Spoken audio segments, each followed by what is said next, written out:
Hello guys, hello Aries, welcome dito sa aking channel, Palarin 888 Aries. Alamin natin kung anong messages, vibration, gabay energy para sa lahat. The general reading, so pwede kang makaresonate, gamitin mo yung intuition sa panonood. Aries, Aries, Aries, alamin natin kung anong messages. Okay. Wow, a blessing on a journey. Tingnan natin to kasi parang gusto niyang lumabas. And a blessing of protection. Wow. So Aries, nakikita ko siya dito, may mga Aries na siguro may pinaplano silang travel, relocation, movement, or plano lang para sa pagbabago, like adventure. Sa last 2 weeks ng November, sinasabi sa'yo na huwag kang masyadong magpanic or mag-alala kasi isa sa mga blessing na posibleng matanggap mo is protection. So, you are protected, you are guided, you're safe. So, kung ano man itong binabalak mong steps or may binabalak kang journey na tatahakin, adventure, plano, travel, relocation, movement, or kano pa man, decision making, grab the opportunity, okay? Gawin mo yung best of the best mo. Huwag kang mag-alala because you are being protected by the universe and ang ating Panginoon. Okay.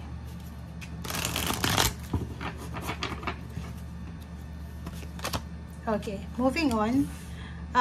Nakikita ko siya dito, Aries, na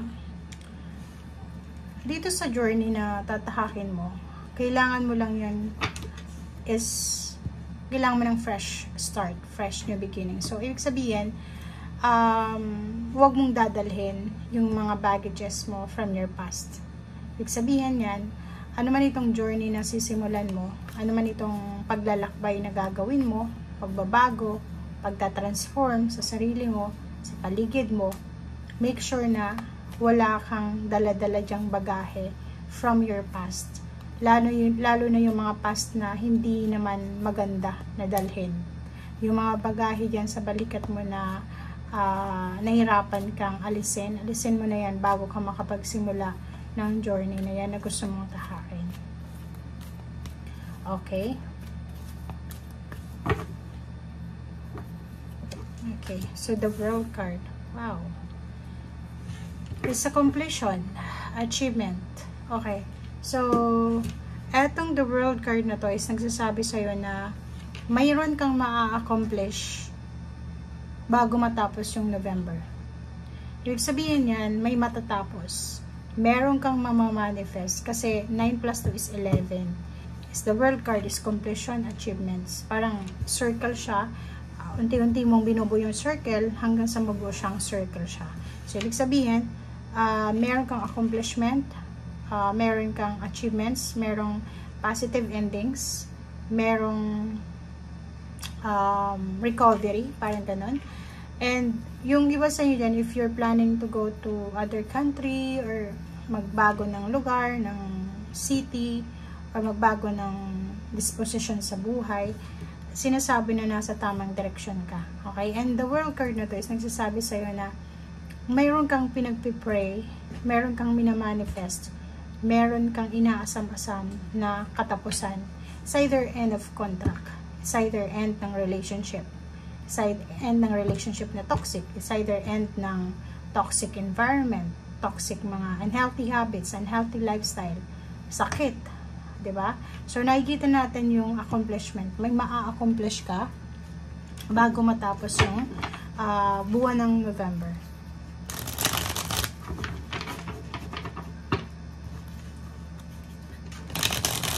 Parang nakikita ko sa'yo dito na matagal mo siyang hinihintay. Matagal mo siyang pinagpipray or siguro yun lang yung laman ng isip mo na mangyari, diba? King of Pentacles. Eh, wow. Ang galing na ito, guys. Okay. So, nakikita natin, tingnan nyo. Itong King of Pentacles is money. Yung parang galing siya dito na matagal kang nag-ipon ng pera. Matagal kang nag-apply ng trabaho, matagal kang nag-ipon ng pera, matagal kang naghintay. Andito ka na sa King of Pentacles. So, like, nag-aantay ka ng lump sum of money, nag-aantay ka ng result, ng positive result, ng, for example, umutang ka sa bangko, tapos ang dami-daming documents, and then now, posibleng makuha mo na yung sagot sa'yo ng bank. And Queen of Wands, nandito yung Queen of Wands, sinasabi sa'yo na freedom, diba? So, isang positive result, outcome, isang recovery, isang accomplishment ang posibleng makukuha mo na pwedeng magdala sa'yo ng kalayaan. Okay? Sa Two of Cups, nakikita ko na you're blessed sa pagkakaroon ng intimate relationship. Like for example, blessed ka sa pagkakaroon ng asawa, boyfriend, girlfriend, or even sa parents mo. Okay? The Moon card, itong The Moon card is just sinasabi sa'yo na sumunod ka sa sinasabi na yung intuition, kasi yung intuition mo, hindi ka niya ipagkakanulo niyan. Okay? And for Wands, nakikita ko sa'yo dito na sobra kang magiging satisfied. Diba? May satisfaction ka ditong mararamdaman. Yung for Wands is parang matagal na naging LDR yung relationship, hindi nagkita, ang communication nila is cellphone lang, or pwedeng ang tagal nilang naghintay na mabuo yung pamilya, or ang tagal nilang naghintay na mabuo yung pinapagawang bahay, pinaparenovate. Yung parang, alam mo, yung isang foundation na to is nagiba siya. For example, binagyo, literal, diba? Parang binagyo. Binagyo, nawala yung isang poste, or nagiba yung isang poste, nawala yung ceiling, parang ganun.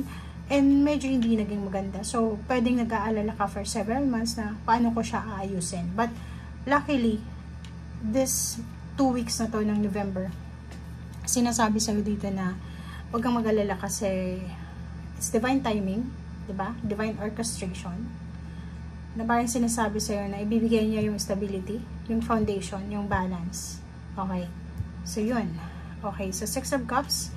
Ang Six of Cups na to is parang nagsasabi sa'yo na marami kang maaalala from your past. Marami kang information na babalikan. Diba? Babalikan mo, magre-reminisce ka, magro-romanticize ka ng nakaraan. Meron konting regrets, meron konting panghihinayang, but nakikita ko sa'yo dito na walang masyadong, yung may regrets ng konti, pero walang masyadong regrets kasi you're empowered, diba? You're empowered and hindi ka masyadong negative. Yung parang may iba kasi na nakakaranas sila ng tower moment sa buhay nila, and then ang nagiging result, mas lalo silang nagiging masamang tao. But in your case, nakikita natin na yung tower moment sa buhay mo ay siya yung nagbigay ng foundation sa'yo. So, ibig sabihin, yung pinagdaanan mong tower moment is naging way siya para mas maging matatag ka, alisin mo yung mga bad habits, or parang nawala ka doon sa maling landas, parang gano'n. And you're empowered, diba? So, parang sinasabi dito, the more kang bumagsak, the more kang magiging strong, parang gano'n. Seven of Pentacles and King of Swords. Okay. Last card natin, diba? So, nakikita ko siya dito na may hinihintay kang pera, or pwedeng may hinihintay kang decision making, and at last, isang mabilis na desisyon ang posibleng mangyari. It's either mabilis na travel, mabilis na paglalakbay, mabilis na pag-alis, mabilis na paglisan, or mabilis na pagtatapos. Okay? So, itong Chariot na to is a positive card siya of positive result siya. Positive outcome, prosperity, abundance, freedom, and movement. Okay? So, yan guys ang nakikita natin. Maraming salamat and see you again. Bye!